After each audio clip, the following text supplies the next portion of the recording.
What if I told you that the single most common metric your Agile team uses is actually destroying your ability to deliver value? Yeah? Does that question hit a little too close to home? If it does, don't worry, you are definitely not alone. It's the classic sign that you're stuck in a productivity trap. You know the one, everyone's heads down, everyone's busy, but for some reason, nothing that actually matters seems to get done. And this, right here, this gets to the absolute heart of the problem. For years, we've been completely obsessed with velocity, right? Story points, burn-down charts, it's all about tracking our effort. But let's be honest for a second. Your customers don't care about your story points, not one bit. They care about the value you actually delivered to them. Welcome to the AgileWoW Explainer. We're here to help you accelerate your learning. And today, we're going to dig into this massive, critical shift from measuring busyness to measuring actual business outcomes. So let's dive right into what we call the velocity trap. And yeah, it really is a trap. It's this super dangerous place where, on the surface, everything looks great. The charts look good, everyone feels productive, but in reality, you're just spinning your wheels. This breakdown just perfectly captures the two different worlds. Over on the left, you've got velocity. It's all about effort, team busyness, project progress. It's about how busy you look. But over on the right, that's flow. And flow is about value, customer wait time, actual product delivery. You see the difference? One is basically an internal vanity metric. The other is a direct measure of your impact on the business. Okay, so if velocity is a broken compass that's just leading you in circles, what's the alternative? Well, the solution is a concept called value stream management, or VSM for short. And honestly, the easiest way to think about it is as a new GPS for your entire software delivery process. And I just love this analogy because it nails the concept so perfectly. Think about all your powerful technical tools, your CI/CD pipelines, your automated testing, all that stuff, that's your DevOps engine. It's a high-performance engine that makes you go fast. But VSM? VSM is the GPS. It makes sure all that incredible speed is actually taking you to the right destination. Because without it, a fast engine just helps you get lost faster. So what is VSM, officially?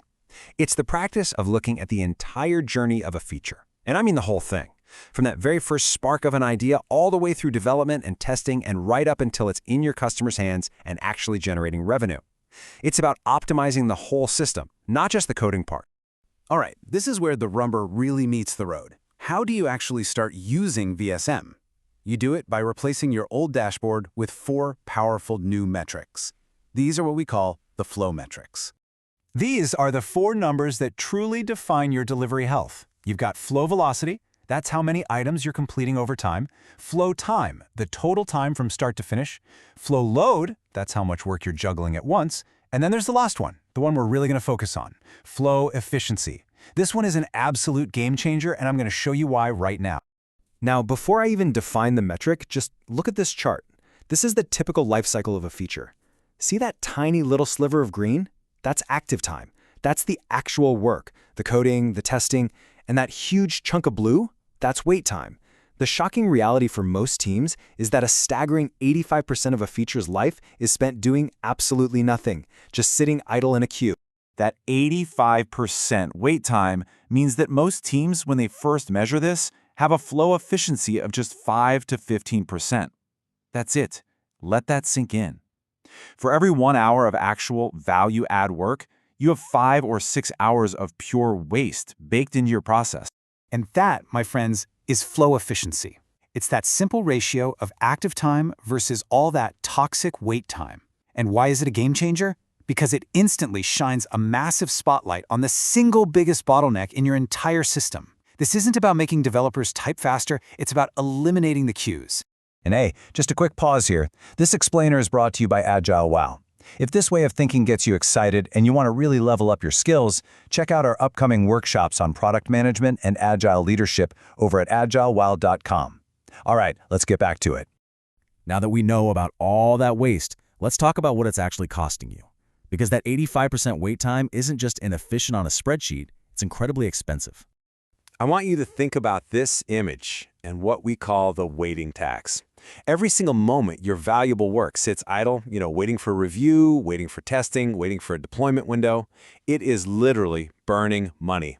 We measure this using a really powerful concept called cost of delay. It all boils down to answering one simple but critical question. What is the financial impact for every single week that this feature is not in the hands of our customers? Let's make this super real. Imagine you've got two features. Feature A is a compliance fix that saves you from a $50,000 weekly fine. Feature B is a small UI update worth maybe $1,000 a week. Now, if both get delayed by just 2 weeks, that delay on feature A costs you $100,000. The same delay on feature B, only $2,000. All of a sudden, it's crystal clear where to focus. Cost of delay helps you make economic decisions, not just technical ones. Okay, I know this can feel a bit overwhelming, but here's the really good news. You can start fixing this tomorrow, and you don't need any expensive tools. So, what are your first steps? Here's a simple 3-step plan. First, map your stream. Get the team in front of a whiteboard and literally draw out every single step from idea to production. Second, identify the wait states. Go back to that map and circle every queue where work gets stuck. And third, this is the most crucial step, limit your work in progress. By forcing the team to focus on finishing what's already been started, you naturally reduce those wait times and improve your flow. Remember the mantra, stop starting and start finishing. You know, in our AgileWoW leadership courses, we see this velocity trap constantly. Teams are working harder than ever, but getting less and less done. And we found that making this fundamental shift from velocity to flow is the absolute cornerstone of building truly high-performing, value-focused teams. So I'm going to leave you with this one question to take back to your team. Are you measuring your team's effort, or are you measuring the speed of value to your customer? Because in the end, only one of them truly matters. That's all for this explainer. Thanks for tuning in. If this gave you something to think about, please follow our channel, leave a review, and share it with your team. And to continue your journey, check out all our trainings at AgileWoW.com. Until next time, stay agile and stay curious.